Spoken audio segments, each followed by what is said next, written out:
السلام علیکم دوستوں، اور خان غازی کی وفات تک کا قصہ ہم پچھلی ویڈیوز میں بیان کر چکے۔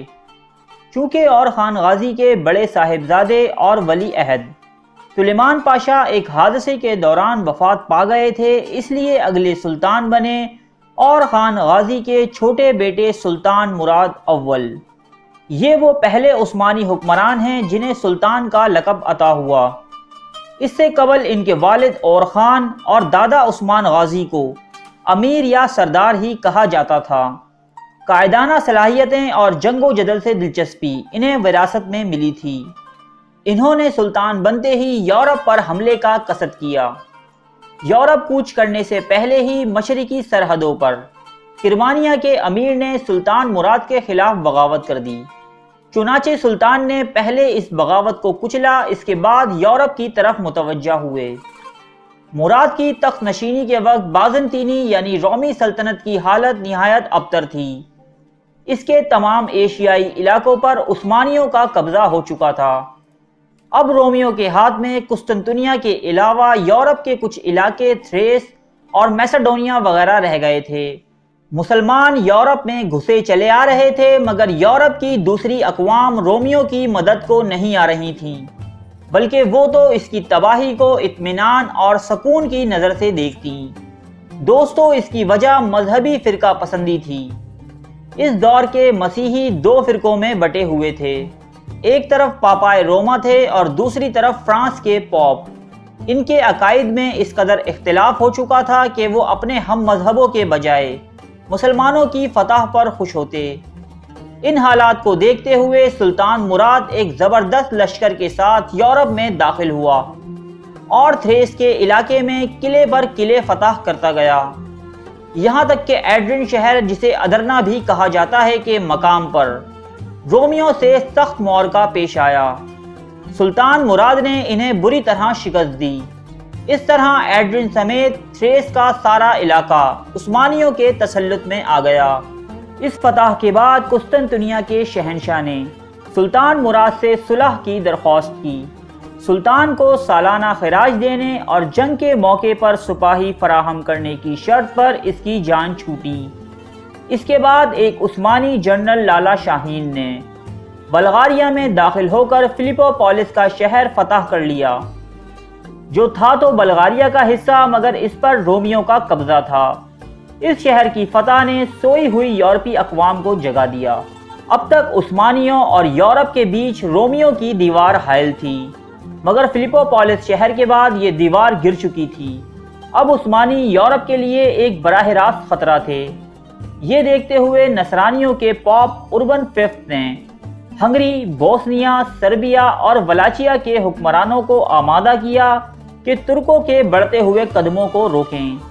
چنانچہ ان چاروں ممالک نے 1363 میں یہ اعلان کیا کہ وہ اب ترکوں کو یورپ سے نکال کر چھوڑیں گے، اور اس مقصد کے لیے 20,000 سپاہیوں پر مشتمل ایک لشکر تھریس کی طرف روانہ کیا۔ اس فوج کا سامنا دریائے مارٹیزا کے قریب سلطان کے سپہ سالار لالا شاہین سے ہوا۔ لالا شاہین کے پاس ایک مختصر سی فوج تھی، مگر اس بہادر شخص نے سلطان مراد کا انتظار کرنے کے بجائے اسی فوج کے ساتھ اس یورپی لشکر پر حملہ کر دیا۔ یہ حملہ ایسا کاری تھا کہ ساری کی ساری فوج کو تہہ تیغ کر ڈالا۔ ہنگری کا بادشاہ بھی اس موقع پر بڑی مشکل سے جان بچا کر بھاگ سکا۔ اس فتح کے بعد بلکان کا تمام علاقہ عثمانیوں کے زیر نگیں آ گیا۔ اب سلطان نے یورپ میں اپنی فتوحات کو جاری رکھنے کے لیے اپنا دارالحکومت ایشیا سے یورپ یعنی بروسا سے ایڈرن شہر میں منتقل کر لیا۔ قسطنطنیہ کے شہنشاہ نے خراج ادا کرنے سے چھٹکارے کے لیے 1369 میں اٹلی کا سفر کیا اور پوپ کی خدمت میں حاضر ہو کر مسیحی حکومتوں کو عثمانیوں کے خلاف ابھارنے کی درخواست کی۔ اسے کلیسائے روما کے جن عقائد سے اختلافات تھے، ان پر بھی کلیسائے روما کی برتری تسلیم کر لی۔ ان تمام تر بے عزتیوں کے باوجود مسیحی حکومتیں جنگ کے لیے تیار نہ ہوئیں۔ یوں شہنشاہ کو ناکام واپس لوٹنا پڑا۔ واپسی میں وینس سے گزرتے ہوئے اسے چند ساہوکاروں نے گرفتار کر لیا، جن سے اس نے سفر کے دوران پیسے ادھار لیے تھے۔ شہنشاہ قسطنطنیہ کے پاس اتنے پیسے نہ تھے کہ وہ اپنی ادھار چکا سکتا۔ دوستو، یہ وہی سلطنت روم تھی جو کسی زمانے میں پوری دنیا پر حکومت کی دعوے دار تھی۔ اس کے بادشاہ یعنی سیزرز خدائی تک کے دعوے کرنے سے باز نہ آتے تھے، اور کہاں یہ حال کہ اس بادشاہ کے پاس سفر تک کے اخراجات موجود نہیں تھے۔ جب قسطنطنیہ میں شہنشاہ کے بیٹے اینڈرونکس کو یہ بات پتہ چلی تو وہ بجائے فکر مند ہونے کے بہت خوش ہوا اور انا نے حکومت اپنے ہاتھ میں لے لی، جبکہ اس کے چھوٹے بھائی مینوئل نے اپنی ذاتی جائیداد فروخت کر کے شہنشاہ کو چھڑوایا اور اینڈرونکس کو تخت سے بے دخل کر دیا۔ یہ شہزادہ اینڈرونکس بہت شاطر تھا۔ اس کے بعد اس نے کسی طرح سلطان مراد کے بیٹے سادھو جی کے ساتھ دوستی گاٹھ لی۔ ان دونوں نے مل کر منصوبہ بنایا کہ اپنے اپنے باپوں کو تخت سے اتار کر خود حکومت کریں، لیکن سلطان مراد کا جاہ و جلال ایسا تھا کہ اس کے ایک ہی حکم پر ان کا ساتھ دینے والے تمام ساتھی انہیں چھوڑ کر بھاگ گئے۔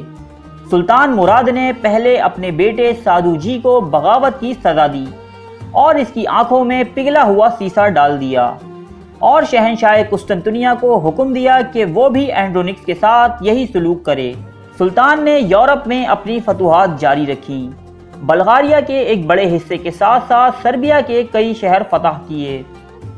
اس کے ساتھ ساتھ اناطولیہ یعنی مشرقی سرحدوں پر بھی جنگیں اور فتوحات جاری رہیں۔ سلطان مراد کی پے در پہ فتوحات نے تمام یورپ میں ایک بے چینی طاری کر رکھی تھی۔ اب یہ خطرہ ان کے سروں پر پہنچ چکا تھا۔ اس کا نتیجہ یہ نکلا کہ 1379 میں یورپی اقوام کا ایک شاندار اتحاد عمل میں آیا۔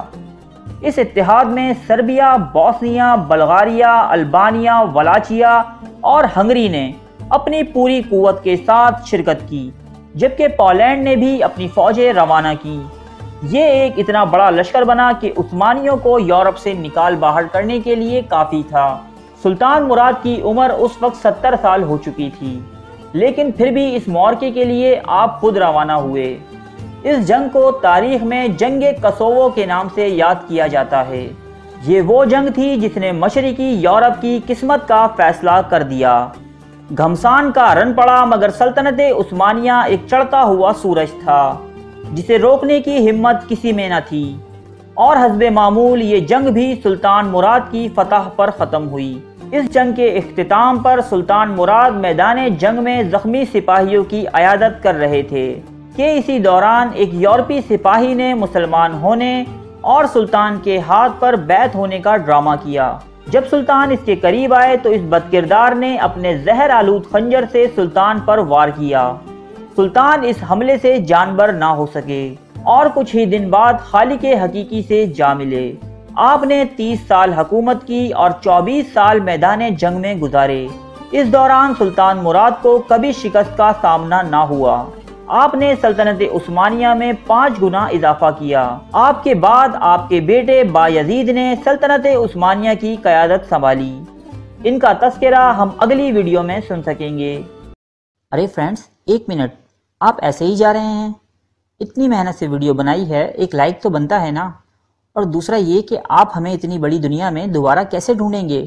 تو اس کا حل یہ ہے کہ آپ ہمارے چینل کو سبسکرائب کر لیجئے اور اس بیل کے آئیکن کو کلک کر دیجئے۔ اس طرح ہمارے آنے والی تمام ویڈیوز آپ تک پہنچتی رہیں گی۔ ارے ڈریے مت، یہ بالکل فری ہے۔